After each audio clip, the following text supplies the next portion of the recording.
जय हिंद दोस्तों। देखिए, जीएसटी को लेके बहुत सारे लोगों में बहुत अलग अलग तरह का कन्फ्यूजन है।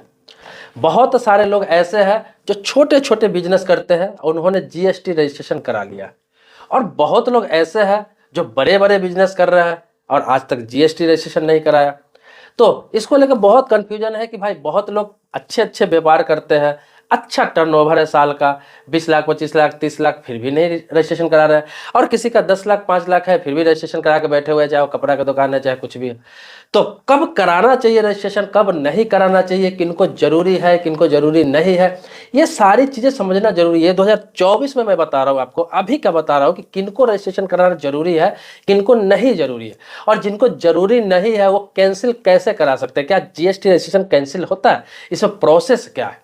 तो ये सारी बातें बताने जा रहा हूँ, पूरे वीडियो में आप बने रहेंगे। आप कोई भी धंधा करते हैं, छोटा बड़ा या फिर करने वाले हैं, चाहे ई कॉमर्स का बिजनेस करने वाले हैं, फ्लिपकार्ट अमेजॉन मीशो वगैरह का, तो आप इस वीडियो को पूरा एक बार जरूर देख लेंगे ताकि आपको जानकारी रहे, आप किसी को बता भी सकें। दोस्तों, वीडियो को लाइक जरूर कर दें। आपके जानकारी के लिए बता दूं कि जीएसटी के नियमों के मुताबिक जिन लोगों के बिजनेस का 40 लाख रुपए से ऊपर का टर्नओवर है, इस चीज को समझ लीजिए, 40 लाख रुपए से ऊपर का टर्नओवर होना चाहिए।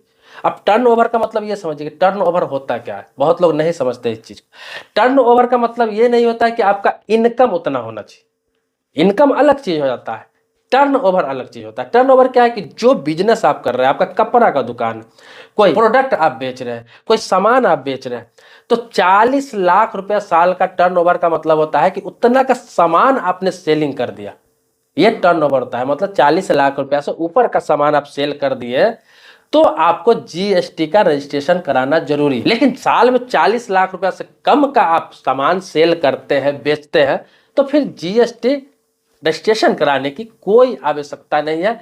फिर आपको क्या है, उद्यम आधार में रजिस्ट्रेशन कराना है। उद्यम आधार, जिसे एमएसएमई रजिस्ट्रेशन कहते हैं, वहां कोई किसी प्रकार का पैसा नहीं लगता है, ऑनलाइन एकदम सिंपल प्रोसेस है बिल्कुल। और वहां रजिस्ट्रेशन करा के आप सर्टिफिकेट ले लेंगे, ऑनलाइन ही सर्टिफिकेट मिलता है, वो मात्र और मात्र आप 10 से 15 मिनट में खुद से रजिस्ट्रेशन कर सकते हैं ऑनलाइन। और उस सर्टिफिकेट को आप दुकान में लगा के रखिए, वही आपका रजिस्ट्रेशन रहेगा। बाकी आपको जीएसटी कराने की जरूरत नहीं है, जीएसटी कराने की आवश्यकता नहीं है।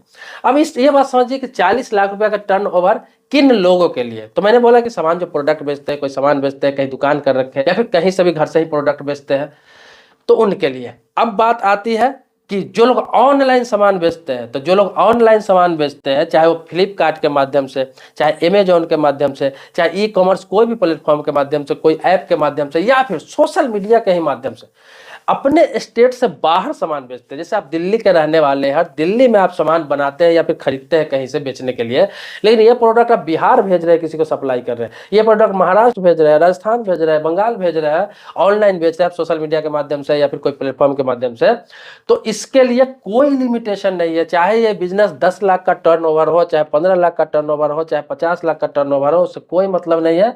अगर आउट ऑफ स्टेट आप सेलिंग करते हैं तो फिर जीएसटी रजिस्ट्रेशन अनिवार्य हो जाता है।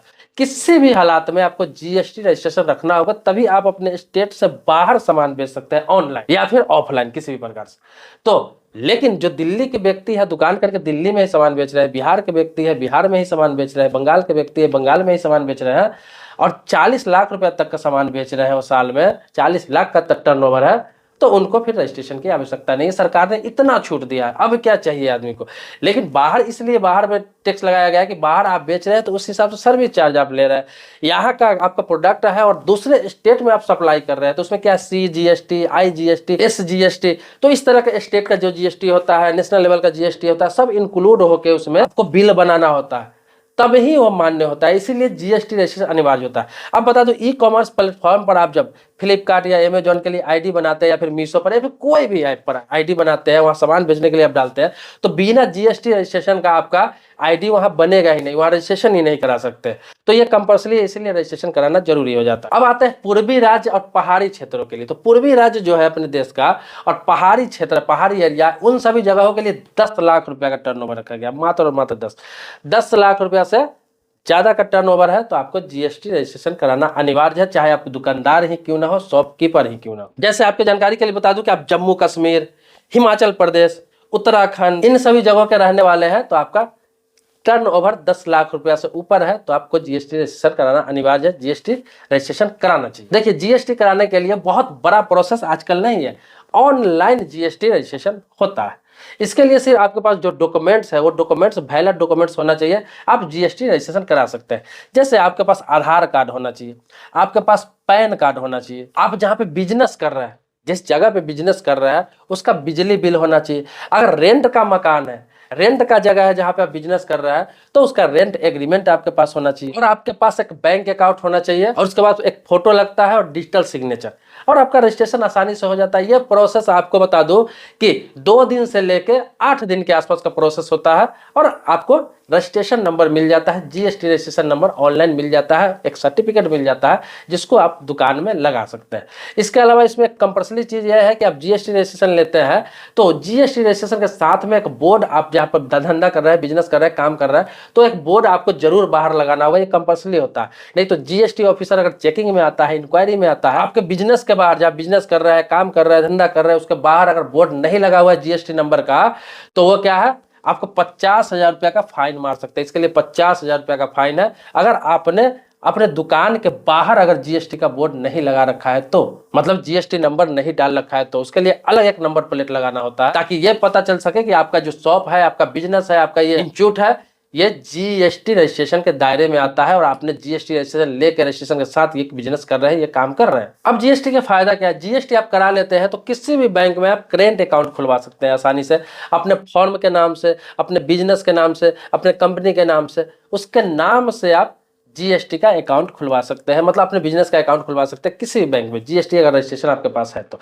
आप जीएसटी रजिस्ट्रेशन है तो आप 1 साल से 2 साल बिजनेस कर लेते हैं, टर्नओवर ठीक ठाक रहता है, तो जीएसटी के आधार पर कोई भी बैंक आपको अच्छा खासा अनसिक्योर लोन उपलब्ध कराता है। अनसिक्योर लोन का मतलब समझते हैं कि कोई भी प्रूफ, मतलब कोई भी मॉर्गेज वहां पे आपको नहीं करना पड़ेगा, ना जमीन का पेपर रखना है आपको, ना कोई सामान रखना है, ना आपको वहां सोना रखना है, कुछ भी नहीं रखना है। सिर्फ बिजनेस के आधार पर, जीएसटी के आधार पर आपको अच्छा खासा फाइनेंस हो जाता है, अच्छा खासा लोन मिल जाता है। 5 लाख, 10 लाख, 15 लाख, 20 लाख कोई भी बैंक देने के लिए तैयार हो जाता है। वो आपके ट्रांजेक्शन पर निर्भर करता है, लेकिन कम हो या ज्यादा हो वो मैटर नहीं करता है, लेकिन लोन आपको आसानी से मिल जाता है आपके पास अगर जीएसटी रजिस्ट्रेशन है तो। इसके अलावा मैंने पहले भी बताया कि पूरे देश में कहीं भी सामान बेच सकते हैं अगर जीएसटी रजिस्ट्रेशन आपके पास है। अगर 40 लाख से कम भी टर्नओवर है, आप जीएसटी रजिस्ट्रेशन करा लिए है, तो पूरे भारत में कहीं भी अपने सामान को बेच सकते हैं, ऑनलाइन हो, ऑफलाइन हो, किसी भी माध्यम से, ट्रांसपोर्ट के माध्यम से, आप सोशल मीडिया के माध्यम से, कैसे भी आप सामान को बेच सकते हैं। ये सब फायदे होते हैं। और आपको एक चीज और बता देता हूं इसमें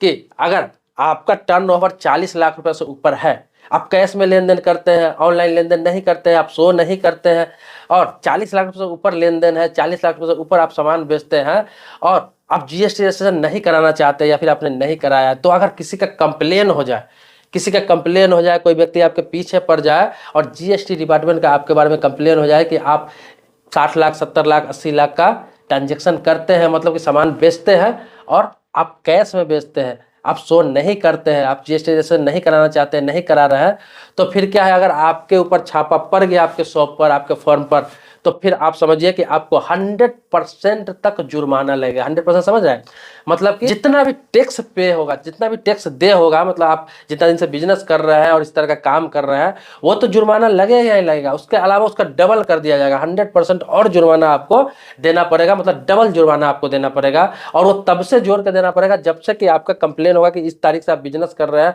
और आपका टर्नओवर इस तरह का है और आपने अभी तक बताया नहीं है, आप चोरी कर रहे थे। तो इन सभी चीजों का ध्यान रखें। अब जीएसटी रजिस्ट्रेशन किससे करा, ये भी दिमाग में आता हो, तो मैं आपको बता दूं, देखिए कोई भी जीएसटी रजिस्ट्रेशन आजकल कर देता है। चाहे आप सीएससी सेंटर पर चले जाइए, नागरिक सुविधा केंद्र पर चले जाइए, जन सुविधा केंद्र पर चले जाइए, लेकिन सबसे बेहतर होता है कि आपके आसपास में कोई सीए है, जिसे चार्टेड अकाउंटेंट कहते हैं। सीए है आजकल बहुत सारे, हर गांव मोहल्ले में भी सीए मिल जाते हैं, हर शहर में सीए मिल जाते हैं, हर जगह ऑफिस मिल जाएगा। तो किसी भी सीए से आप संपर्क करेंगे, वो आपको जीएसटी रजिस्ट्रेशन करके दे देंगे। बहुत कम फी लगता है, नाम मात्र के फी में आपको जीएसटी रजिस्ट्रेशन करके वो दे देंगे आपको। इसके अलावा बहुत सारे एडवोकेट हैं जो टैक्स का काम करते हैं, जो स्पेशली टैक्स का ही काम करते हैं, वो लोग भी जीएसटी रजिस्ट्रेशन का काम करते हैं और वो लोग भी रिटर्न फाइल का काम करते हैं। क्योंकि जीएसटी रजिस्ट्रेशन जब आप कराते हैं तो आपको किसी ऐसे पार्टिकुलर व्यक्ति से कराना चाहिए जो ये काम करता हो, उसका काम ही यही हो। क्योंकि जब जीएसटी रजिस्ट्रेशन करा लेते हैं तो हर महीने आपको रिटर्न फाइल करना पड़ता है, अपने बिजनेस का क्या लेन देन हुआ बिल के साथ में हर महीने आपको रिटर्न फाइल करना होता है। तो ऐसे व्यक्ति से जीएसटी रजिस्ट्रेशन कराए जो आपका हर महीने रिटर्न फाइल भी कर दे और आपको हर महीने रिटर्न फाइल करके आपको रिपोर्ट भेज दे कि आपका रिटर्न फाइल हो गया। रिटर्न फाइल में क्या होता है, जीएसटी से फायदा भी होता है कि जो भी आपका पैसा कटा रहेगा, किसी प्रकार का कोई खर्च रहेगा, किसी प्रकार का ऐसा सामान आपने खरीदा जो टैक्स के दायरे में नहीं आता है, आपको जीएसटी उसमें लगा हुआ है, तो सारे पैसे आपको रिटर्न आ जाते हैं। फायदा भी है जीएसटी का। ऐसा नहीं कि आप दुकान से संबंधित कोई सामान मंगाते हैं उस पर जो टैक्स लगता है वो जीएसटी के दायरे में आता है और वो जीएसटी जो कटा रहता है वो रिटर्न फाइल करते हैं तो पैसा आपके अकाउंट में फिर वापस आ जाता है। आपको बहुत सारे फायदे भी होते हैं। इसमें नुकसान देखा जाए तो किसी प्रकार का है ही नहीं, सिर्फ आपको मैनेज करना आना चाहिए। दोस्तों मेरे चैनल पर नए हैं, पहली बार आए हैं तो चैनल को सब्सक्राइब कीजिए, बगल बेल घंटी उसको भी दबा लीजिए। कि पुराने सब्सक्राइबर थे इसके लिए कोटि कोटि धन्यवाद देता हूँ, आभारी हूं आपका। मिलते हैं नेक्स्ट वीडियो में एक नए मुद्दे के साथ, तब तक के लिए शुक्रिया, धन्यवाद, जय हिंद दोस्तों।